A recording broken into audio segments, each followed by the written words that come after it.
கர்த்தருடைய நாமம் மகிமைப்படுவதாக. வந்திருக்கிற யாவரையும் இயேசு கிறிஸ்துவின் நாமத்தினாலே உங்களை ஆசீர்வதிக்கிறேன். இந்த காலை வேளையில் நான் பேச இருக்கிற தலைப்பு, உங்கள் பிள்ளைகள் மேல் நீங்கள் வைக்கும் ஆசீர்வாதம் கார் இருளிலும் பிரகாசிக்கும். இந்த காலை வேளையில் இங்கே அமர்ந்திருக்கிற நீங்கள் ஒரு காரியத்தை புரிந்து கொள்ள வேண்டியது அவசியம். உங்கள் பிள்ளைகள் மேல் நீங்கள் வைக்கிற ஆசீர்வாதம் கார் இருளிலும் என்ன பண்ணுமா? பிரகாசிக்குமா? ஏதோ இருளில் பிரகாசிக்கிறது கிடையாது, கார் இருளிலும் என்ன பண்ணுமா?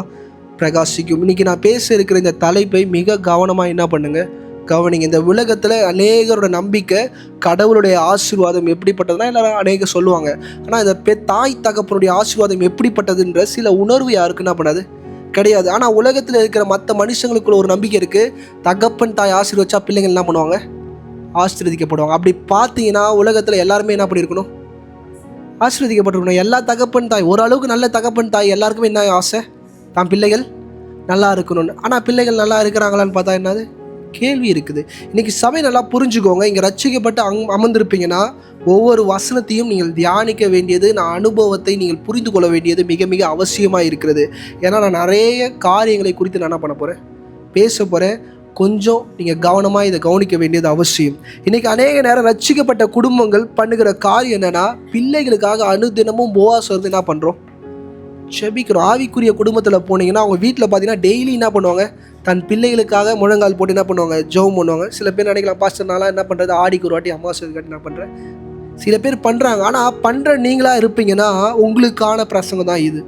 ஏன்னா நீங்கள் ஜெபிப்பது எத்தனை அளவுக்கு நல்லதோ அதே அளவுக்கு உங்கள் பிள்ளைகளை நீங்கள் ஆசீர்வதிக்க கற்றுக்கொள்ள வேண்டியது அவசியம். நீங்கள் நல்லா கவனித்து பாருங்கள். ஆண்டவர்கிட்ட போய் விண்ணப்பமாக கேட்பீங்க. என்ன கேட்பீங்க? என் பிள்ளைக்கு ஆசீர்வாதம் தாங்க, என் பிள்ளைக்கு இது தாங்க, என் கணவனுக்கு இதை தாங்க, என் மனைவிக்கு இதை தாங்கன்னு சொல்லிட்டு வாயின் வார்த்தையை ஆண்டவர்கிட்ட என்ன பண்ணுவீங்க? கேட்பீங்க. என்றைக்குமே உங்கள் பையனை பார்த்து நீ ஆசீர்வதிக்கப்பட்டிருப்ப போன்ற ஒரு வார்த்தை என்ன பண்ண மாட்டீங்க, சொல்ல மாட்டீங்க. ஏன்னா நமக்கே என்னது பயம், நம்ம சொன்னால் நடக்குமா? ஆனால் இந்த காலை வேளையில் இந்த பிரசங்கத்தை நீங்கள் ஆழமாக கவனிப்பீங்கன்னா உங்களுக்கு சில காரியங்களை உங்களால் என்ன பண்ண முடியும், புரிஞ்சு கொள்ள முடியும். அநேக முறை உங்கள் கிட்ட இருந்து உங்கள் ஆசீர்வாதம் உங்கள் பிள்ளைக்கு இல்லை, உங்கள் பிள்ளை இல்லாத பிள்ளைகளுக்கு என்ன பண்ணுது போதுன்றதை மறந்துடாதீங்க. ஏன்னா அது ஆசீர்வதிக்கிற டிபார்ட்மெண்ட்டு உங்கள் வாய் கிடையாது, அது வேறு ஒன்று. நான் பேச பேச உங்களுக்கு புரியும். சில நேரம் உங்கள் பிள்ளைகள் உங்கள் கிட்ட இருந்து ஆசீர்வாதம் என்ன பண்ணுறாங்க உங்களுக்கு தெரியாமையே பெற்றுக்கொள்கிறாங்க. பெற்றுக்கொண்ட பிள்ளைங்களுக்கும் அது தெரியாது, அம்மா கிட்டேருந்து தான் வந்துச்சு, அப்பா கிட்டேருந்து வந்துச்சான்னு. ஏன்னா கிறிஸ்டியானிட்டியில் அது யாருமே டீச் பண்ணுறதில்ல, சபை எதுவுமே என்ன பண்ணுறதில்ல, டீச் பண்ணுறதில்ல. ஆசாரியனோட ஆசீர்வாதம் தான் என்னது பெருசு. இன்றைக்கி நான் சொல்கிறேன், ஆண்டவருக்கு அடுத்தபடியான ஒரு ஆசீர்வாதம்னா தகப்பன் தாயோட ஆசீர்வாதம் தான். அடுத்த மனுஷங்க. நான் சபை நல்லா புரிஞ்சுக்கும். இங்கே அமர்ந்திருப்பீங்கன்னா ரொம்ப கவனமாக இருங்க. இன்றைக்கி அநேக நேரம் ஒரு பாஸ்டர் ஜெபம் பண்ணும்போது பயபக்தியாக இருப்போம். ஆனால் தகப்பன் தாய் ஜெபம் பண்ணும்போது, தகப்பன் தாய் மேலே கை வைக்கும்போது நம்ம அம்மா தானே, நம்ம அப்பா தானே, இன்றைக்கி விட்டா நாளைக்கு என்ன பண்ணுவாங்க நமக்கு, அந்த எண்ணத்துக்குள்ளே ஒரு பிள்ளையாக இங்கே அமராதிங்க. இங்கே தகப்பன் தாயாக இருப்பீங்கன்னா மிக கவனமாக கவனிக்க வேண்டியது அவசியம். ஆதியாகமம் 27 அதிகாரம் 31. அவனும் பதார்த்தங்களை சமைத்து தன் தகப்பன் அண்டைக்கு கொண்டு வந்து தகப்பனை நோக்கி, உம்முடைய ஆத்துமா என்னை ஆசீர்வதிக்கும்படி என் தகப்பனால் எழுந்திருந்து உம்முடைய குமாரனாகிய நான் வேட்டையாடி கொண்டு வந்ததை பார்ப்பதாக என்றான். நல்லா கவனிங்க. தகப்பன் கிட்ட வந்து பிள்ளை வரான். பிள்ளை வந்து ஏசா சொல்கிறான், அப்பா நான் ருசியாக செஞ்சு எடுத்துன்னு வந்திருக்கிறேன், என்னை சாப்பிட்டு என்ன பண்ணுங்க, ஆசீர்வதிங்க. இந்த வார்த்தையின் பதத்தை நீங்கள் ஆழமாக உட்கொழுந்து கவனிச்சிங்கன்னா அங்கே ஏசா என்ன சொல்கிறான்னு கரெக்டாக கவனிங்க. படிங்க பிரதர் மறுபடியும். 27 அதிகாரம் 31 வருஷம். பதார்த்தங்களை சமைத்து தன் தகப்பன் அண்டைக்கு கொண்டு வந்து தகப்பனை நோக்கி, உம்முடைய ஆத்துமா என்னை ஆசீர்வதிக்கும்படி. நல்லா கவனிங்க. எது ஆசீர்வதிக்கணுமா? தகப்பா நீ என்ன ஆசீர்வதிக்காத, உன் ஆத்துமா என்ன பண்ணணும். இன்னைக்கு அநேக நேரம் உங்கள் அப்பா அம்மா வாயிலேருந்து சொல்லுகிற ஆசீர்வாதம்லாம் உங்களுக்கு வந்து சேராது. சபை நல்லா புரிஞ்சுக்கோங்க. வாயில் பண்ணுற ஜபம்லாம் உங்கள் கிட்ட கூட என்ன பண்ணாது, உங்கள் முடியை கூட டச் பண்ணாது. உங்கள் தகப்பன் தாயோட இருதயம், ஆத்துமா உங்களை ஆசீர்வதிக்க பரிபூர்ணமாக இருக்கணும். அதுக்கு தான் ஆண்டவர் அடிக்கடி சொல்கிறாரு, உன் தகப்பன் தாயை எதுக்கு சொல்கிறாருன்னா, நீ கனம் பண்ணலன்னா ஆத்துமா அவனை என்ன பண்ணாது. ஆண்டவர் சொல்கிறாரு, என்னை கனம் பண்ணுகிறவனை நான் என்ன பண்ணுவேன், தகப்பன் தாயை நீ கனம் பண்ணும் போது தான் தகப்பன் தாயோட ஆத்துமா அவனை என்ன பண்ணுமா, இன்னைக்கு ஆழமாய் புரிஞ்சுக்கோங்க. நான் பேசுகிற வாக்கியங்கள் சில நேரம் பாஸ்டர் உங்களுக்கு தெரியல பாஸ்டர் அதை பார்த்து துப்பாக்கி கற்று சுடுற மாதிரி என்ன பண்ணுறீங்க, சுடுறீங்க. ஆத்துமா வேற, சரீரம். இன்னைக்கு இந்த சரீரம் இருக்குது பாருங்க, அப்பாவா உங்களுக்கு அம்மாவா ஒரு சரீரம் இருக்குது பாருங்க. நீங்கள் இன்னாதான் அடித்தாலும் போய் கன்னத்துலேயே உங்கள் அப்பா போய் அடிச்சிருங்களேன் பலாருன்னு சொல்கிறேன். உங்கள் அப்பா பலாருன்னு கன்னத்தில் அடிச்சிருங்க. உங்கள் அப்பா வந்து உங்ககிட்ட என்ன பண்ணுவார்? பேசுவார். நீங்கள் தான் பிள்ளைன்னு என்ன பண்ணுவார்? பேசுவார். உங்கள் அம்மாவை பார்த்து நீங்கள் செத்துப்போ, நாசமாக போன்னு இப்படிப்பட்ட கேவலமான வார்த்தைகள்லாம் சொல்லிவிடுங்க. ஆனால் உங்கள் அம்மா உங்ககிட்ட வந்து என்ன பண்ணுவாங்க? பேசுவாங்க. ஆனால் சபை ஒன்று புரிஞ்சுக்கோங்க, ஆத்மா உங்ககிட்ட பேசாது. ஆத்மா அவங்களை என்ன பண்ணாது? ஆசீர்வதிக்காது. நீங்கள் அம்மாவோடைய சரீரத்தை ஏமாற்றலாம், ஆத்மாவை என்ன பண்ண முடியாது? ஏமாற்ற முடியாது. அப்பாவை நீங்கள் ஏமாற்றலாம், அப்பாவோட ஆத்மாவை என்ன பண்ண முடியாது? ஏமாற்ற முடியாது. இன்னும் நீங்கள் இதை ஆழமாக புரிஞ்சுக்கணும். சங்கீதம் 62:4-5. அவனுடைய மேன்மையிலிருந்து அவனை தள்ளும்படிக்கு அவர்கள் ஆலோசனை பண்ணி அபதம் பேச விரும்புகிறார்கள். தங்கள் வாயினால் ஆசீர்வதித்து, நல்லா கவனிங்க, தங்கள் வாயினால் ஆசீர்வதித்து தங்கள் உள்ளத்தில் சபிக்கிறார்கள். உள்ளத்தில் என்ன பண்ணுறானுங்களா? இன்னைக்கு நிறைய நேரம் பாஸ்டர் எங்கள் அம்மா எங்கள் அப்பா என்னை நல்லா ஆசீர்வதிக்கிறாங்க பாஸ்டர், உள்ள என்ன இருக்கு தெரியாது. இன்னைக்கு நீங்களே நினைக்கிறீங்களா, இல்லை பாஸ்டர் என் பிள்ளைய நான் ஆசீர்வதிக்கிறேன் பாஸ்டர், என் பிள்ளைக்காக ஜெபிக்கிறேன் பாஸ்டர். நீங்கள் உங்கள் உள்ளே போய் நல்லா கேட்டு பாருங்கள், உங்கள் ஆத்மா உங்கள் பிள்ளைக்காக உண்மையாக ஜெபிக்குதா? இதெல்லாம் புரிஞ்சுக்கோங்க. உங்களை கஷ்டப்படுத்துகிற பிள்ளைக்காக நீங்கள் எவ்வளோ ஜெபிச்சாலும் ஏன் காரியம் நடக்க மாட்டேங்குதுன்னா இதுதான் ரீசன். உள்ளே இருக்கிற ஆத்மாவை தெரியும், அதை ஏமாற்ற நீங்களே நினச்சாலும் அதை என்ன பண்ண முடியாது, ஏமாற்ற முடியாது. பிதா குமாரன் பரிசுத்த ஆவி மாதிரி நம்ம எப்படி இருக்கிறோன்னா சரீரம், ஆத்மா, ஆவி, இந்த 3 நிலையில் நம்ம வேலை செய்கிறோம். இந்த ஆத்மாவை தான் எல்லாரும் இஷ்டத்துக்கு இந்த சரீரத்தை தான் இஷ்டத்துக்கு எல்லாரும் ஏமாற்றுவாங்க. இந்த பக்கம் நிற்கிற ஆத்மாவையும் இந்த பக்கம் இருக்கிற ஆவியையும் யாரும் என்ன பண்ண முடியாது, ஏமாற்ற முடியாது. இந்த சரீரம் இருக்குல்ல, இந்த சரீரத்தை பலத்தை ஆத்மா ஜெயிச்சாதான் ஆவி கூடயே நீங்கள் என்ன பண்ணுவீங்க, கனெக்ட் ஆவீங்க. அது ஒரு நாள் நான் நிச்சயமாக சொல்லித்தரேன். ஏன்னா அது பெரிய டாபிக், ஏன்னா அது நம்மளால் புரிஞ்சுக்க முடியாது. ஆதியாகமம் 27:33. அப்பொழுது ஈசாக் மிகவும் பிரமித்து நடுங்கி, வேட்டையாடி எனக்கு கொண்டு வந்தானே அவன் யார்? நீ வருவதற்கு முன்னே அவை எல்லாவற்றிலும் நான் புசித்து அவனை ஆசீர்வதித்தேனே, அவன் ஆசீர்வதிக்கப்பட்டவனாகவும் இருப்பான் என்றான். ஆத்துமா ஒருத்தனை ஆசீர்வதிச்சிச்சு. சபை புரியுதா? திருப்பிலாம் எடுக்க முடியாது. திருப்பி உங்கள் வீட்டில் இருக்கிற இன்னொரு பிள்ளை அடுத்த பிள்ளைக்கெலாம் அதை என்ன பண்ண முடியாது. சபை நல்லா புரிஞ்சுக்கோங்க. என்ன பாஸ்டர் சொல்கிறீங்க?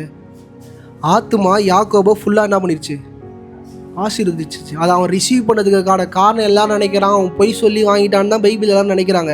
அவன் தகுதி உள்ளவன். அவன் யார்? தகுதி உள்ளவன், தகப்பனை நேசிக்கக்கூடியவன். ஆனால் தகப்பனுக்கு யார் மேலே ஆசை? ஏசா மேலே. குடும்பம் ஆபிரகாம் சொன்ன முறைமையின்படி திருமணம் பண்ணது யாரு? யாக்கோபு, ஏசா கிடையாது. நான் அடிக்கடி சபையில் சொல்லும் போது இதை புரிஞ்சுக்க முடியல. ஆண்டவர் எப்படி கிரியை செய்கிறான்றது நம்மளால் அநேக நேரம் என்ன பண்ண முடியல, புரிஞ்சுக்க முடியல. ஈசாக்கு மிரள்றாரு, எல்லாத்தையும் வாங்கிட்டு போயிட்டான்ப்பா. என்னது? எல்லாத்தையும் வாங்கிட்டு போயிட்டான். இந்த ஆசீர்வாதம் எப்படின்னா ஏதோ ஒரு மெட்டீரியல் திங்ஸ் கிடையாது, கொஞ்சம் கொடுத்துட்டு இவனுக்கு கொஞ்சம் தள்ளுறது கிடையாது. இது ஆட்டோமேட்டிக்காக ஒரு ஆள் கிட்டேருந்து என்ன ஆகிடும், ட்ரான்ஸ்ஃபர் ஆகிடும். யோசேப்பும் அப்படி தான் அதை என்ன பண்ணிட்டான், ட்ரான்ஸ்ஃபர் பண்ணிக்கிட்டான். யோசேப்பு மேலே ஏன் அவ்வளோ விஷயமும் வந்துச்சுன்னா, அப்பாவுக்கு உகந்த பிள்ளையா என்ன பண்ணா, அம்மாவுக்கு உகந்த பிள்ளையா என்ன பண்ணா இருந்தா. இது கேட்கும் போது உங்களுக்கு கடினமாக இருந்தாலும் மிக கவனமாய் கவனிங்க. ஆத்துமா ஒருத்தனை ஆசீர்வதிச்சாதான் ஆசீர்வதிக்கப்படுவான் தகப்பன் தாய்கிட்ட. சபை நல்லா புரிஞ்சுக்கும். உங்கள் அம்மாவோ உங்கள் அப்பாவோ வாய் கிழிய நீ தான் வாயில் சொல்கிறதுனால எந்த ஆசீர்வாதமும் போய் சேராது. நம்மளும் நம்ம ஆத்மா ஒழுங்காக இல்லாமல் நம்ம சொல்லுகிற ஆசீர்வாதமும் என்ன பண்ணாது, போய் சேராதுன்றதை நல்லா புரிஞ்சுக்கோங்க. ஆதியாகமம் 49 அதிகாரம் 13 வசனம்.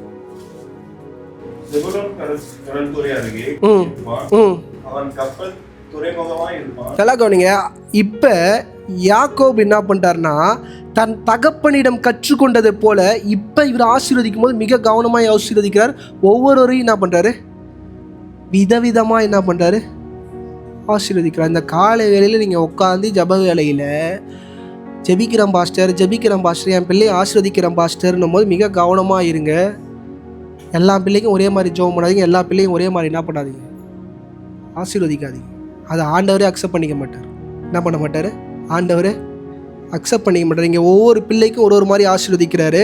செபுலோன் வந்து எப்படி சொல்கிறாருன்னா, கப்பல் துறைமுகம் போல் இருப்பான், கடற்கரையில் இருப்பான்னு சொல்லிட்டு என்ன பண்ணுறாரு, ஒரு ஆசீர்வாதமான வார்த்தையை அவனை பார்த்து என்ன பண்ணுறாரு, கூறுறாரு. இந்த ஆசீர்வாதத்தை நீங்கள் நல்லா படிச்சுக்கிட்டே வந்தீங்கன்னா உங்களுக்கு நல்லா புரியும். முன்னாடி ஒரு 3 பேரை விட்டுட்டார். யூதாக்கு அப்புறம் அடுத்த ஆள் ஆசீர்வதிக்கணும். அவர் ஆசீர்வதிக்கல, நேராக எங்கே வந்துட்டார்னா இங்கே வந்துட்டார். 21 வசனம் வாசிங்க பிரதர்.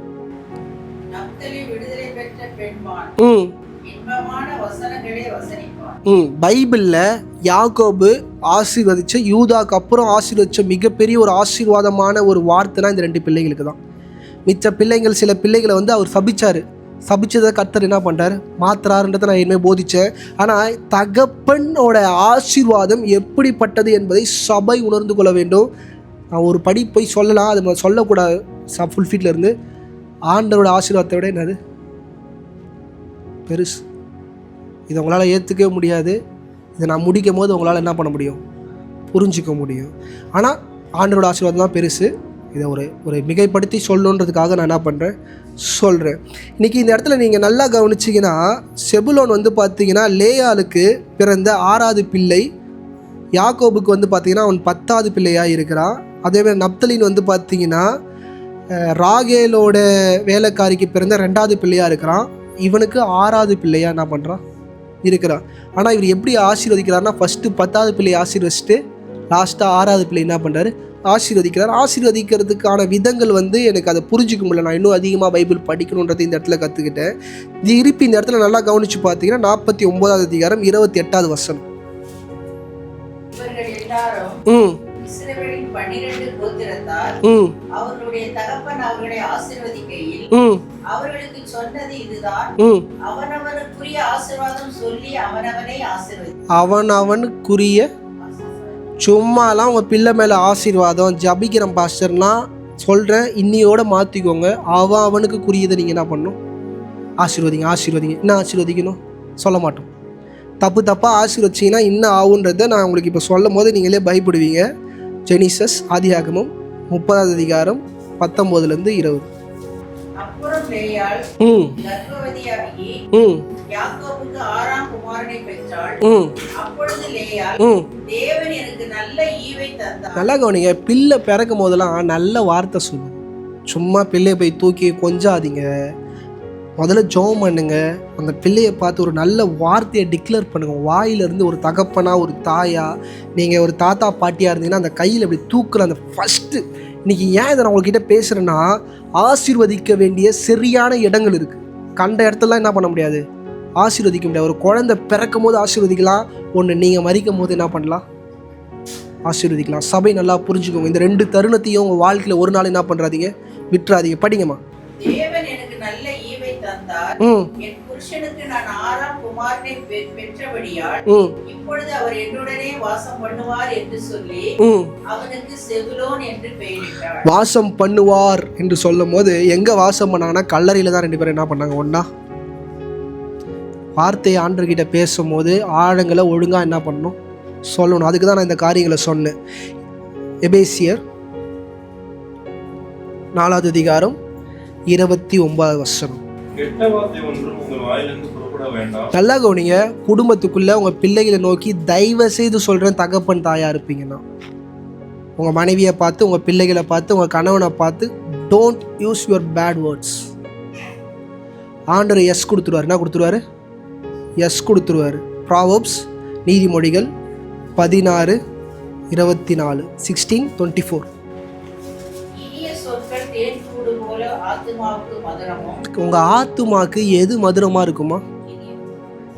பிறக்கும் போது உங்க குழந்தைய பார்த்து நீங்க சொல்ற நல்ல வார்த்தை அந்த குழந்தையோட ஆத்துமாக்கு என்னது, ரொம்ப நல்லது, ரொம்ப முக்கியமானது. 21வது அதிகாரம் அதிலே 23. ப்ராவர்ப்ஸ்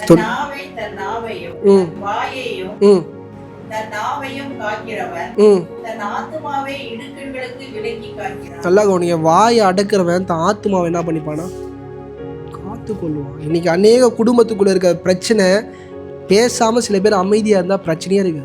அது மனைவியா இருக்கலாம், அது கணவனா இருக்கலாம். இன்னைக்கு சபை நல்லா புரிஞ்சுக்கோங்க. பேசுகிற வார்த்தையில் மிக கவனமாக இருக்க வேண்டியது முக்கியம். இன்றைக்கி இந்த ஆசீர்வாதங்கள் இந்த இடத்துல நீங்கள் நல்லா கவனிச்சிங்கன்னா, தகப்பன் தாய் தான் அடுத்த தலைமுறை என்ன பண்ணுறாங்க, ஆசீர்வதிக்கிறாங்க. நான் இன்றைக்கி உங்களை கேட்குறேன், இங்கே சபையில் அமர்ந்திருக்கிற உங்களுக்கு இந்த பழக்கம் இருக்கா? பாஸ்டர், என் பிள்ளைக்காக ஜெபம் பண்ணுறேன், அது வேறு.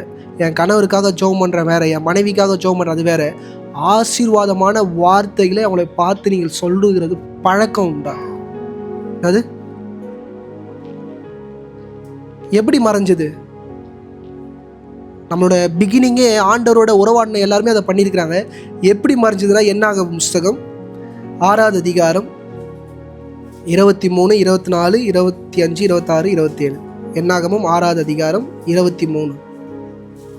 நீ ஆரோனோடும் அவன் குமாரரோடும் சொல்ல வேண்டியது என்னவென்றால், நீங்கள் இஸ்ரவேல் புத்திரரை ஆசீர்வதிக்கும் போது, நல்லா கவனிங்க, இஸ்ரவேல் புத்திரரை ஆசீர்வதிக்க யார் வந்துட்டா? ஆசாரியர்கள் என்ன பண்ணிட்டாங்க? பாஸ்டர்கள் என்ன பண்ணிட்டாங்க? வந்துட்டாங்க. இப்போ இந்த காலகட்டத்தில் அமர்ந்தவங்க எந்த ஃப்ளோவில் இருக்கிறோன்னா, இந்த ஃப்ளோவில் இருக்கிறோம். யார் ஆசீர்வதிக்கணும்? பாஸ்டர். ஆனால் கிரைஸ்ட் வந்து எல்லாத்தையும் என்ன பண்ணிட்டார்? திருப்பி ஆபிரகாம் இடத்துக்கே கொண்டு போயிட்டார். ஆபிரகாமோட பாஸ்டர் யார்?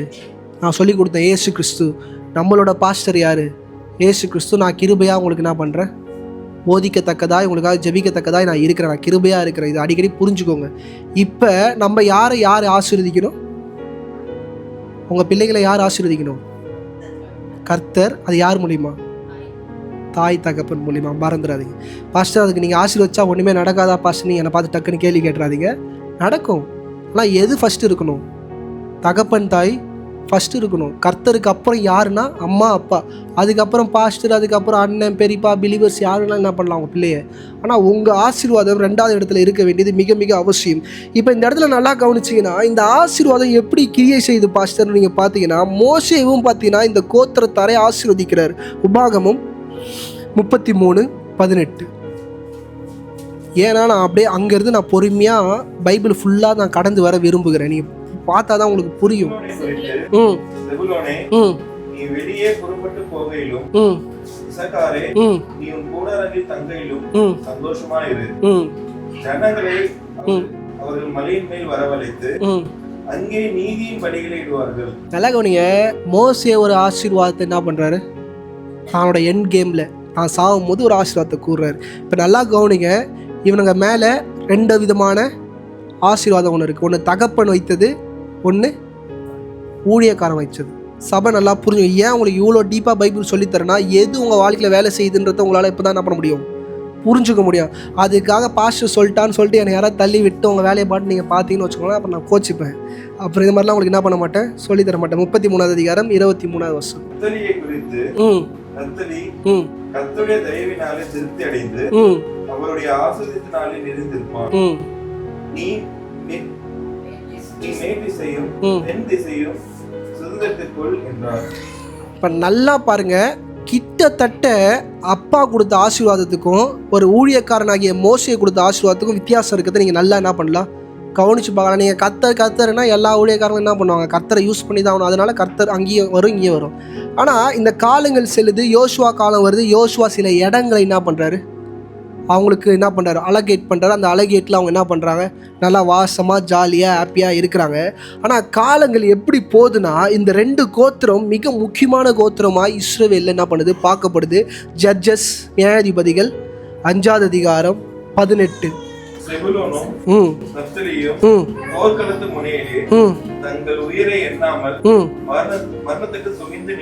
நல்லா கவனிங்க.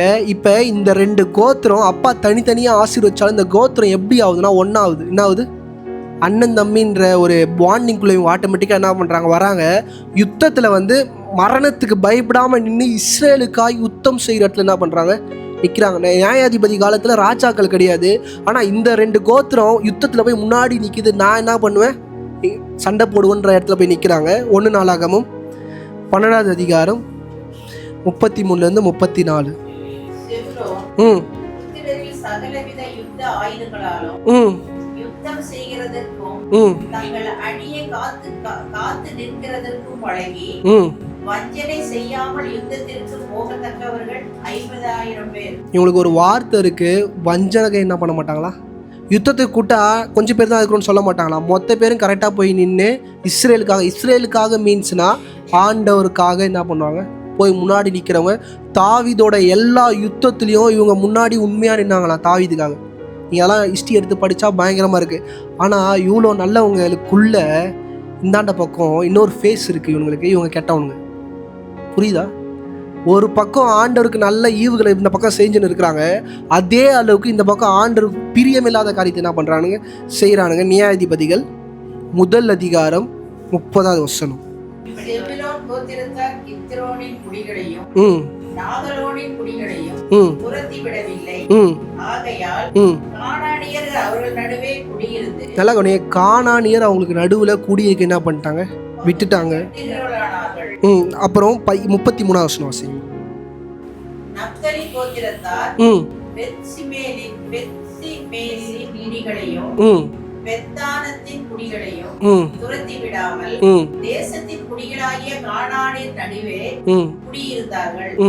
பெத்சிமேஸ் பட்டணத்தின் குடிகள் அவர்களுக்கு பகுதி கட்டுகிறவர்களானார்கள். நல்லா கவனிங்க, ஆண்டவர் சொல்றாரு யுத்தம் போட்டு இவங்கெல்லாம் தெருத்தி விடுன்றாரு. இவனுக்கு என்ன பண்றானுங்க, கூட வச்சுக்கிறாங்க. இன்னைக்கு பாருங்க, இவங்க 2 பேருக்கு இந்த பக்கம் ஒரு நல்ல முகம் இருக்கு, இந்த பக்கம் ஆண்டவருக்கு பிரியமில்லாத காரியம் என்ன பண்ணுது அவங்க வாழ்க்கையில் இருக்குது. நீங்கள் இந்த இடத்துல இன்னும் ஆழமாக கவனிச்சிங்கன்னா, இந்த 2 கோத்திரம் மட்டும்தான் தப்பு பண்ணிச்சா பாஸ்டர்னு கேட்டால் எல்லாருமே தப்பு பண்ணாங்க. இந்த இடத்துல நீங்கள் அழகாக படிச்சுன்னா எப்பிராயிம் பண்ண தப்பு என்ன பண்ணோம், அங்கே இருக்கும் எல்லாருமே என்ன பண்ணுறாங்க, அந்நியர்களை அவங்க தேசத்துக்குள்ளே, அதான் யோசுவா கொடுத்த தேசத்துக்குள்ளே உள்ளே விடுறாங்க.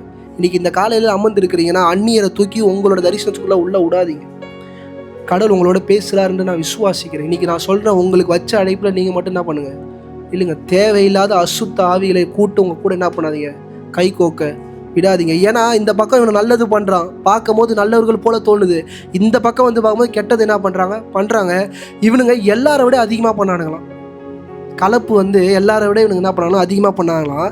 இப்போ எரேமியாவின் புஸ்தகம் 31வது அதிகாரம் 20வது வசனம்.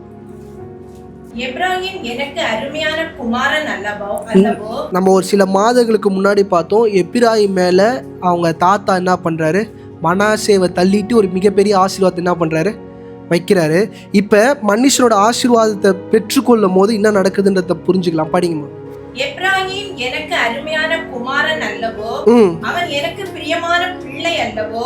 அவனுக்கு விரோதமாய் பேசினது முதல் அவனை நினைத்து கொண்டே இருக்கிறேன். நல்லா கவனிங்க, அவனுக்கு விரோதமா நான் பேசினேன், ஆனா அவனை நான் என்ன பண்றேன், நினைச்சுக்கிட்டே இருக்கிறேன். ஏன் நினைக்கிறாருன்னா, தாத்தாவோட ஆசீர்வாதம். நீங்க தப்பு பண்ணும்போது சில நேரம் அந்த ஆசீர்வாதங்கள் வந்து உங்களை என்ன பண்ணும், லிஃப்ட் பண்ணும். ஆண்டவர் உங்களோட பேச என்ன பண்ணும், காரியங்களை பண்ணும். அதே போல இவனுங்களும் என்ன பண்றானுங்க, 2 பேரும் தப்பு பண்ணுறான். என்ன பாஷா ஏன் 2த்தையும் நீங்கள் சொல்கிறீங்கன்னா, அவனுங்க மேலே வச்ச ஆசீர்வாதத்துக்கும் இவங்க 2 பேர் மேலே வச்ச ஆசீர்வாதத்துக்கும் வித்தியாசம் இருக்கிறது நீங்கள் என்ன பண்ணணும், சபை புரிந்து கொள்ள வேண்டும். ஏன்னா நீங்கள் நல்லா கவனிங்க, இப்போ என்ன நடக்குதுன்னா, இவங்க 2 பேர் மேலே வாக்குத்தத்தம் இருந்தாலும் இவங்க 2 பேர் அட்டூழியம் பண்ண ஆரம்பிச்சிட்டாங்க. எப்பிராயிம் மாதிரி இவங்க என்ன பண்ணாங்க, அட்டுழியம் பண்ண ஆரம்பித்தோடனே அசிரியா என்ன பண்ணுது, யுத்தத்துக்கு வராங்க. யுத்தத்துக்கு வந்து என்ன பண்ணுறானு, இவனுங்களை அடிக்கிறானுங்க. நீங்கள் வந்து பார்த்தீங்கன்னா கோத்திரங்கள் சாலமோனுக்கு அப்புறம் 2ஆக பிரிஞ்சிருச்சு. Judah Israel 2ஆக பிரிஞ்சிருச்சு.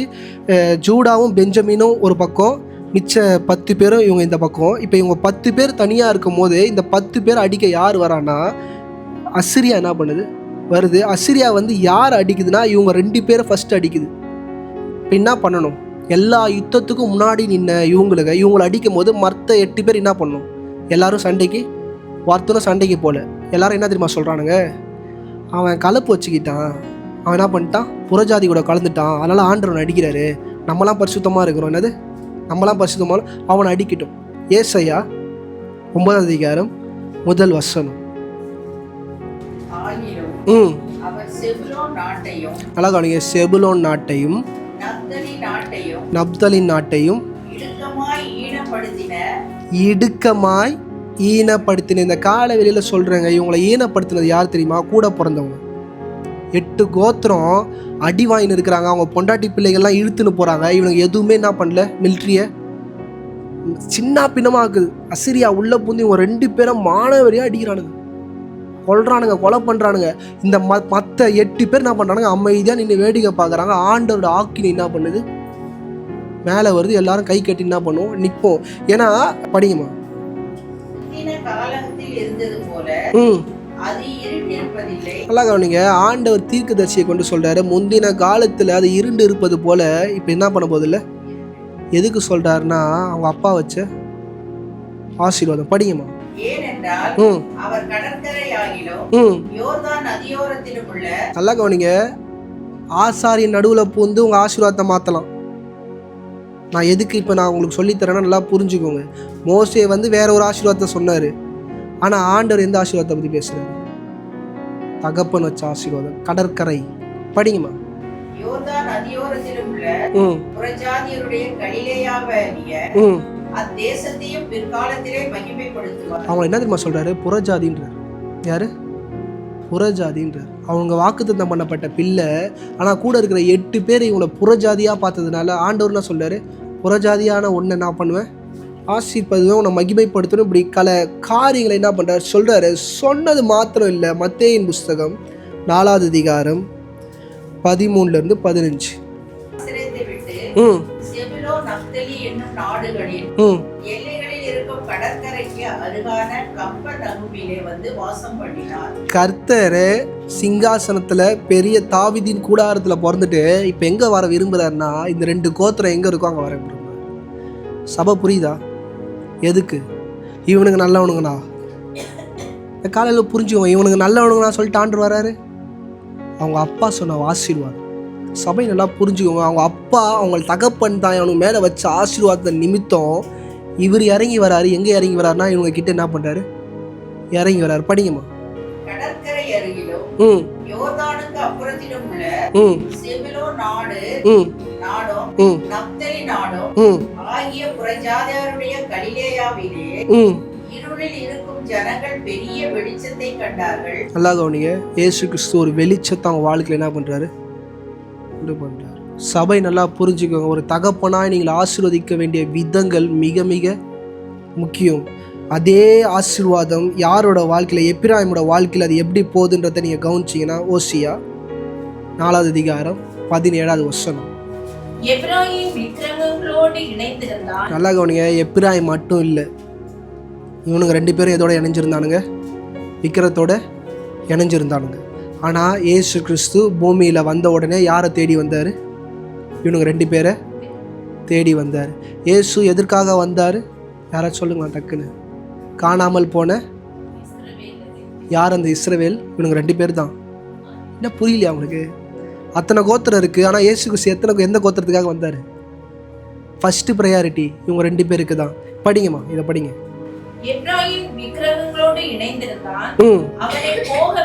அவன் என்ன பண்ணு? ஏன் இவனுக்கு 2 பேரை போக விடுன்னு ஆண்டவர் சொல்லுங்க. சபை தெளிவா புரிஞ்சுக்கணும். ஒரே தகப்பன், அவர் வாயிலிருந்து புறப்பட்ட ஆசீர்வாதம். எப்பிராயிம் என்ன சொல்றாரு? முன்னாடி நல்லா சொன்னார், அவன் போனாலும் நான் என்ன பண்ண மாட்டேன், அவனை நேசிக்கிறேன்னு சொல்லிட்டு இந்த இடத்துல என்ன பண்ண, அவனை போவ வீடுன்னு அவர். ஏன்னா பழைய ஏற்பாட்டிலே சொல்லிட்டார், அவனை போக விட்டுரு. அவன் கதை என்ன பண்ணிட்டோம், ஒன்றும் இல்லாமல் போயிட்டுட்டாரு. ஆனால் புதிய ஏற்பாட்டில் வாக்கு தத்தங்களுக்கு உள்ள இயேசு கிறிஸ்து பிறந்து முதல்ல எங்கே போகிறாருன்னா இவங்க 2 பேரை தேடி போகிறாரு. ஏன் இந்த காலை வெளியில் இப்போ இவ்வளோ நேரம் பிரசங்கம் பண்ணதில் ஏதாச்சும் புரிஞ்சுதா? ஏன் அவனுங்களை தேடி போனார்? அவனுங்களும் கெட்டவனுங்க, அவனுங்களும் தப்பு பண்ணானுங்க, அவனுங்களும் கழுப்பு வச்சுக்கிட்டாங்க, புற ஸ்திரியை திருமணம் பண்ணிக்கிட்டாங்க. விக்கிரக ஆராதனை அங்கே உண்டு. கலிலேயாவுக்கு போகும்போது இயேசு கிறிஸ்து போகும்போது அங்கே விக்கிரக ஆராதனை தான். ஏன் இயேசு அங்கே போனார்? இதை தான் சபை புரிஞ்சுக்கும். இந்த காலை வெளியில் சபை மிக புரிஞ்சு, நமக்கு எல்லா வசனமும் தெரியும். ஆனால் இவ்வளோ சுச்சுவேஷன் நம்ம படிச்சுக்கிட்டு இந்த இடத்துக்கு வரும்போது அந்த வசனத்தை நீங்கள் அங்கே அப்ளை பண்ணாதான் ஏன் ஆண்டவர் இங்கே இப்படி நடந்துக்கினார், ஏன் ஆண்டவர் அங்கே அப்படி நடந்துக்கினார்னு புரியும். ஆதியாகமம் 49வது அதிகாரம் 13வது வசனம் 21வது வசனம். இந்த 13ஐயும் இந்த 21 நீங்கள் ஒன்றாக்க வேண்டியது முக்கியம். ஏன்னா 2 பேரும் ஒன்றாயிட்டாங்க. என்ன ஆயிட்டாங்க? 2 பேரும் ஒன்றாயிட்டாங்க. வாசிங்க. கடற்கரை அருகே குடியிருப்பான். அவன் கப்பல் துறைமுகமாய் இருப்பான். அவன் எல்லை சீதோன் வரைக்கும் இருக்கும். நப்தலி விடுதலை பெற்ற பெண்மான் இன்பமான வசனங்களை வசனிப்பான். இன்பமான வசனத்தை அவன் என்ன பண்ணுவானா? புரியுதா? ஏதாச்சும் புரிஞ்சுதா? இன்னைக்கு உங்கள் வாக்கு தத்தங்களில், உங்கள் ஆசீர்வாதத்துங்களில் நீங்கள் எதை சேர்த்துக்கணும்னா, தேவனுடைய ராஜ்யத்தை நீங்கள் சேர்த்து கொண்டுவீங்கன்னா அந்த வாக்கு தத்தம் மிகப்பெரிய பலமாய் மாறும். கொஞ்சம் புரியுதா? உங்கள் பிள்ளைகள் மேலே நீங்கள் வைக்கிற ஆசீர்வாதத்தோட தேவனுடைய ராஜ்யத்தையும் நீங்கள் சேர்த்து ஆசீர்வதிப்பீர்கள். ஆனால் அதை தேவன் கேட்பார். புரியுதா? ஆசீர்வாதத்தை கேட்பார். அந்த ஆசீர்வாதத்துக்கு எது வரைக்கும் வருவார்னா ஒரு எக்ஸ்ட்ரீம் லெவல் இருக்குது, விட்டு போயிடுவார். ஆனால் ஆசீர்வாதத்தோட ராஜ்யத்தை நீங்கள் சேர்ப்பீங்களானால், எப்பயுமே இந்த மாதிரி வார்த்தையை பேசும்போது ஆண்டவர் என்னோட பேசுவார். அந்த காரியம் மனிதன் மூலிமா பேசுவார். நான் ஒரு காரியம் உங்களுக்கு சொல்கிறேன். இதை பற்றி நான் மெடிடேட் பண்ணிக்கிட்டே இருக்கிறேன். ஒருத்தன் வீட்டுக்கு போகிறேன், ஜெபம் பண்ண தான் போகிறேன், அந்த வீட்டை ஆசீர்வதிக்கணும்னு என் இருதயம் ரொம்ப அடி தள்ளுது. போயிட்டு எனக்கு அங்கேருந்து ஒரு வார்த்தை வந்தது, நான் உங்களுக்கு சொல்கிறேன். அவங்க சொல்கிறாங்க பேசும்போது, என் பிள்ளை சர்ச்சில் கீபோர்ட்லாம் வாசிக்கணும், கிட்டார்லாம் வாசிக்கணும், இப்படிலாம் எனக்கு ஆசை பாஸ்டர். ஆனால் என் பிள்ளைங்க என்ன பண்ணல, ஒன்றும் செய்யலை. ஆனால் என் பேர பிள்ளைங்க என்ன பண்ணணும், சபையில் இருக்கணும். என் பேர பிள்ளைகள் என்னை விட அதிகமாக ஆண்டோட ராஜ்யத்துக்கு கொடுக்கணும், தாங்கணும். என் பேர பிள்ளை என்ன பண்ணியிருக்கணும். இதில் இந்த இடத்துல இந்த ஆசீர்வாதம் இருக்குது. நான் சபை நல்லா புரிஞ்சுக்கோங்க. அவங்க பேர பிள்ளைகள் நல்லா இருக்கணுன்றது கூட எது இருக்குன்னா ராஜ்யமும் என்ன இருக்கணும். இப்படிப்பட்ட ஆசீர்வாதத்தை தான் ஆசீர்வதிக்கணும்னு கர்த்தர் என்ன பண்ணுறாரு. நம்மளோட ஆசீர்வாதம் சுயநலமாக இருக்கும்போது அது கூடயும் வராரு ஆண்டவர். ஆனால் ஒரு எக்ஸ்ட்ரீம் வந்து விட்டு போயிடுவார். அவன் ரொம்ப அட்டகாசம் பண்ணானா சீப்போ என்ன பண்ணுவார், விட்டு போயிடுவார். ஆனால் இப்படிப்பட்ட ஒரு ஆசீர்வாதம் நல்லா கவனிக்க. இவர் என்ன சொன்னார், அவனுங்க வாயிலேருந்து என்ன வருமா, வசனம் வருமா. லூக்கா 5வது அதிகாரம் 8வது வசனம். சீமோன் பேதுரு அதை கண்டு இயேசுவின் பாதத்தில் விழுந்து, ஆண்டவரே, நான் பாவியான மனுஷன், நீர் என்னை விட்டு போக வேண்டும் என்றான். நல்லா கவனிங்க. இவங்கள தான் ஆண்டவர் என்ன பண்ணாரு, நான் பாவி. யாரு? பேதுரு சொல்றான் நான் பாவி. ஏன்னா இவனுங்க பண்ற அட்டுழியம் எல்லாமே இயேசு கிறிஸ்துக்கு என்ன பண்ணும் தெரியும். அழகா சொல்றான் நான் பாவி. ஆனால் இயேசு கிறிஸ்துவோட மைண்ட் என்னது, நீ தான் எனக்கு என்னது தேவை. உங்கள் அப்பா அவன் மேலே என்ன பண்ணியிருக்கிறாரு, ஒரு ஆசீர்வாதத்தை வச்சிருக்கிறாரு. அதை நான் என்ன பண்ணணும், செயல்படுத்தணும். அதுக்கு நான் தீர்க்கதரிசியெல்லாம் அனுப்ப மாட்டேன், ஊழியக்காரெல்லாம் அனுப்ப மாட்டேன். நானே என்ன பண்ணுவேன், வருவேன். ஓ மேலே தான் என் சபை என்ன பண்ணுவேன். புரிஞ்சுக்கோங்க. இது இங்கே நடந்தது எவ்வளோ பெரிய விஷயம்னா, யாக்கோபோடு அவர் பண்ணின உடன்படிக்கை இங்கே வந்து என்ன பண்ணுறாரு, நிறைவேற்றுறாரு. பேதுருவே சொல்கிறான் நான் தகுதி இல்லை, நான் அன்ஃபிட், என்னை விட்டுருங்க இயேசுவேன்றாரு. எனக்கு நீ தான் வேணும், ஓ மேலே தான் ஒரு ராஜ்யத்தை என்ன பண்ணுவேன் கட்டுவேன். இன்னும் நீங்கள் ஆழமாக நீங்கள் உள்ளே போய் பார்த்தீங்கன்னா 12 பேரை அவர் சூஸ் பண்ணார். யூதா ஸ்காரியோத்து மட்டும்தான் யூதா கோத்திரம். நிச்சயம் எல்லாருமே இந்த 2 கோத்திரத்தை உடையவங்க தான், புறஜாதிகள். இவங்கள தான் என்ன பண்ணார் ஆண்டவர் சூஸ் பண்ணார். நீங்கள் நல்லா கவனிங்க. இவனுங்க 11 பேர் தான் ஆண்டவரை மறுதளிக்காமல் ஆண்டவர் கூட கடைசி வரைக்கும் என்ன பண்ணாங்க, ஊழியத்தை செஞ்சாங்க. இந்த இடத்துல நல்லா கவனிங்க. மேல் வீட்டு அறையில் இயேசு கிறிஸ்து வராரு. தோமா, ஆண்டவர் உங்களோட விழாவில் நான் தொட்டு என்ன பண்ணணும் பார்க்கணும், அலோவ் பண்ணுறாரு. என்ன பண்ணுறாரு, அலோவ் பண்ணுறாரு. அதை தொடும் போது நீங்கள் நல்லா கவனிங்க, ஆண்டோட இருதயத்தை என்ன பண்ண முடியும், தொட முடியும். தொட்ட தோமா என்ன பண்ணார் தெரியுமா, சொல்லுங்களேன். யாராவது இந்தியாவுக்கு கிளம்பி வந்தாருங்க. எங்கே வந்தார், இந்தியாவுக்கு எங்கே வந்தார், அடுத்தது சென்னைக்கு வந்தாருங்க. அவர் இங்கே தான் செத்துருக்கிறாரு. ஆண்டோட இருதயம் எங்கே இருக்குது, இந்த சபையில் உட்காந்துருக்கிறவங்க மேலே இருக்குன்றத புரிஞ்சுக்குவோம். இல்லைனா நீங்கள் நல்லா கவனிங்க. காணாமல் போன இஸ்ரேலை தேடி வந்தேன்னாரு. 12 பேர் எங்கே ஊழியத்துக்கு போனாங்களோ அதுதான் என்னது உண்மையான இஸ்ரேல். உடனே நீங்கள் கேட்பீங்க, பாஸ்டர் நானா இஸ்ரேல், நான் ஆவிக்குரிய இஸ்ரேல். நீங்கள் படிச்சிங்களா, இப்போ ரீசெண்டாக யாராச்சும் படிச்சிருக்கீங்களா, மணிப்பூர் இஷ்யூ படிச்சிங்களா? 5800 Jews in India, Manipur. April மாதம் அவங்களுக்கு இன்விடேஷன் வந்திருக்கு. இங்கே 250 பேர் என்ன பண்ணுறாங்க, இந்தியாவிலேருந்து இஸ்ரேலுக்கு போகிறாங்க. யாரோட பிளட் இருக்குது, யாக்கோபோட. இங்கே அமர்ந்துருக்கிறீங்க, தெரியாது உங்களுக்கு யாரோட பிளட் இருக்கலாம். தப்பி தவறி இவங்க 2 பேரோட வாக்கு தத்துவமும் உங்கள் மேலே என்ன பண்ணலாம், சும்மா கேர்லெஸ்ஸாக நினைக்காதீங்க. அடிக்கடி ஒரு வசனம் எல்லாரும் படிப்போம். யாத்திராகமும் 20வது அதிகாரம் 6வது வசனம்.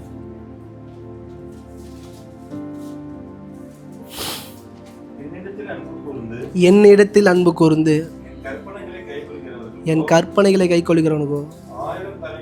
இந்த வசனம் பொய், இந்த வசனம் பொய். என்ன பசங்க சொல்கிறீங்க, அஃப்கோர்ஸ் பொய்.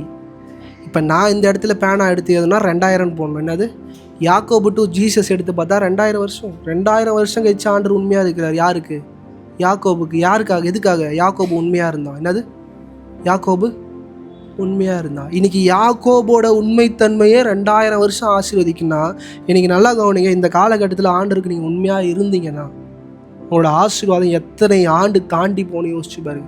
நீங்கள் உங்கள் கண்ணால் பார்க்குற உங்கள் பிள்ளையோட மூஞ்சை பார்க்குறீங்க, 2000 வருஷத்துக்கு அப்புறம் பிறக்க போகிற பிள்ளையும் உங்களால் ஆசீர்வதிக்க முடியும்னு புரிஞ்சுக்கோங்க. கர்த்தரோட ஆசீர்வாதம் இல்லை, தகப்பனோட ஆசீர்வாதம். சபை நல்லா புரிஞ்சுக்கோங்க. தாவீதை விட மிகப்பெரிய ஆசீர்வாதத்தை தன் சந்ததிக்கு கடத்தினது யார்? யாக்கோபு.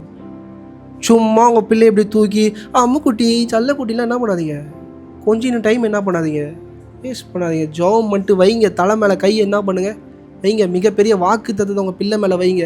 வாக்கு தத்துவத்து கூட எது அணிஞ்சிருக்கணும்? ஆசீர்வாதத்து கூட எது அணிஞ்சிருக்கணும்? ராஜ்யம். முதலாவது தேவனுடைய ராஜ்யத்தை. இன்றைக்கி அதை விட்டுட்டு தான் நம்ம அடுத்தது பிள்ளைங்க மேலே என்ன பண்ணுறோம்? தூக்கி வைக்கிறோம். என் பிள்ளை நல்லா இருக்கணும், என் பிள்ளை ராஜ்யத்தோடு அதை என்ன பண்ணுங்கள், இணைக்க கற்றுக்கோங்க. இன்றைக்கி நல்லா நான் அதுக்கு தான் இந்த காலை வேளையில் சொல்கிறேன். யாக்கோபு இவங்க 2 பேருக்கோ தெரிஞ்சோ தெரியாமையோ ராஜ்யத்தை என்ன பண்ணிட்டாரு? இணைச்சிட்டாரு. ஆண்டவர் போகிறாரு, சபையே இவனுங்க மேலே தான் நான் என்ன பண்ணுவேன், கட்டுன்னு வந்து நின்ட்டார். ஆனால் அவங்க இருதயம் என்ன சொல்லுது? நான் தகுதி. இன்றைக்கி நீங்கள் வேதத்தை எடுத்து நீங்கள் இப்போ நியூ டெஸ்ட்மெண்ட்டை ஃபுல்லாக படிங்களா, இயேசு கிறிஸ்து முதல்ல எங்கே அற்புதம் செஞ்சார்? எல்லாரும் கானாவூருக்கு மேலே இருக்கிறது என்னது? கலீலியா யார் இருக்கிற இடம்? இவனுங்க 2 பேர் இருக்கிற இடம். சமாரியா ஸ்திரீ, அதுவும் அதே இடம். ஆண்டவர் செய்த 75% அற்புதத்தை அங்கே தான் என்ன பண்ணார்? செஞ்சார். 3.5 வருஷம் ஊழியத்தில் 3 வருஷம் அங்கே தான் கொத்த வச்சு என்ன பண்ணார்? வேறு எங்கேயுமே அசையலை. எதுக்காக? அவரால் போக முடியாதுன்னு நினச்சிருக்கிறீங்களாங்க? அவர் இந்தியாவுக்கு வர முடியாதுன்னு நீங்கள் நினைக்கிறீங்களா? இயேசு கிறிஸ்துவால் இந்தியாவில் வந்து ஊழியம் பண்ணிட்டு போயிருக்க முடியாதுன்னு நினைக்கிறீங்களா? இல்லை. யாக்கோபு சொன்ன வார்த்தை அவருக்கு நல்லா தெரிஞ்சிருச்சு. இவங்களுக்கு நான் தான் தேவை. என்னது? பேதுரு தேவையில்லை, யோவான் தேவையில்லை, ஏன் அப்போஸ்தலனாகிய பவுல்னாது தேவையில்லை. இவனை எங்கள் அப்பா என் கூட பர்சனலாக என்ன பண்ணியிருக்கிறாரு? உடன்படிக்கை வச்சிருக்கிறாரு. அவங்க அப்பா என் வார்த்தை என்ன பண்ணியிருக்கிறாரு? கனப்படுத்தியிருக்கிறாரு. நான் அப்பா அவரோட வார்த்தையை என்ன பண்ணுவேன்? நீங்கள் நினைக்கிறீங்களா ஆண்டவர் உங்களை கனப்படுத்துவார்ன்றது ஏதோ செல்வத்திலையோ பொருளிலையோ உங்கள் நாமத்திலையோ அப்படி மாத்திரம் இல்லை. நீங்கள் வாயை திறந்து சொல்லுகிற வார்த்தையும் என்ன பண்ணுவார்? கனம் பண்ணுவார். நினைக்காதீங்க. அதுக்கு தான் ஆண்டவர் சொல்கிறாரு, கெட்ட வார்த்தை ஒன்றும் வாயிலேருந்து என்ன பண்ணக்கூடாது, வரக்கூடாது. இருக்கிறவங்களை கண்களை மூடி. பரலோகத்தின் நல்ல ஆண்டவரே, அப்பா இந்த காலை வெளியில் அப்பா நாங்கள் கேட்ட வார்த்தைகளை உணர முதலாவது எங்கள் இருதயத்துக்கு கிருபை தாங்க ஆண்டவரே. அப்பா ஏதோ மனிதன் வந்து என் பிள்ளை மேலே கை வச்சு ஆசீர்வதிக்கணும்னு நாங்கள் ஏங்கின காலங்களை நீக்கி அப்பா இந்த சீசன்லேருந்து என் பிள்ளை தலை மேலே கை வைக்கிற அப்பா எங்களுடைய ஆத்துமா பலனடைந்து அவர்களை ஆசீர்வதிக்க, அதுவும் ராஜ்யத்தோடு இணைத்து அவர்களை ஆசீர்வதிக்க அப்பா எங்கள் ஒவ்வொரு கரத்துக்கும் நீர் பலத்தை தரும்படியாக நான் செபிக்கிறேன். அப்பா யாக்கோபு வச்ச அந்த ஆசீர்வாதம் 2000 வருஷங்கள் தாண்டியும் ஏன் இந்த காலம் மட்டும் ஆண்டவரே அது கிரியை செய்யும்னா அப்பா நாங்களும் ஆண்டவரே எங்கள் பிள்ளைகள் மேலே வைக்கிற அந்த ஆசீர்வாதம் பலத்திற்கு முடியாது நாங்கள் செபிக்கிறோம். அப்பா எங்கள் ஜெப வேளையில் நாங்கள் ஜெபிப்பது மாத்திரம் இல்லாமல் அப்பா எங்கள் பிள்ளைகளை நாங்கள் ஆசீர்வதிக்க, எங்கள் சந்ததிகளை ஆசீர்வதிக்க அப்பா என் நாவை நீர் அதிகாரப்படுத்த முடியாது நான் செபிக்கிறேன். அப்பா என் நாவை நீர் பரிசுத்தப்படுத்த முடியாது நான் செபிக்கிறேன். என் ஆத்துமாவை நீர் அனலாக்க முடியாது நான் செபிக்கிறேன். தாவீது உம்முடைய சமூகத்தில் அமர்ந்து ஆத்துமாவை ஊற்றி அப்பா ஜெபிச்சது போல அந்த ஜெபம் முடிந்து அப்பா என் வீடுகளுக்குள்ள நான் செல்லும் போது அப்பா என் ஆத்துமா என் சந்ததிகளை பேராய் ஆசீர்வதிக்கிற கிருபையை அப்பா என் நாவுக்கு, என் ஆவி, ஆத்துமா, சரீரத்துக்கு நீர் கட்டளையிட முடியாது நாங்கள் ஜெபிக்கிறோம். பலப்படுத்துங்க, கிருபையாய் மூடுங்க, காத்துக்கொள்ளுங்க. இயேசுவின் மூலம் ஜெபங்களும் நல்ல பிதாவே. ஆமேன், ஆமேன், ஆமேன்.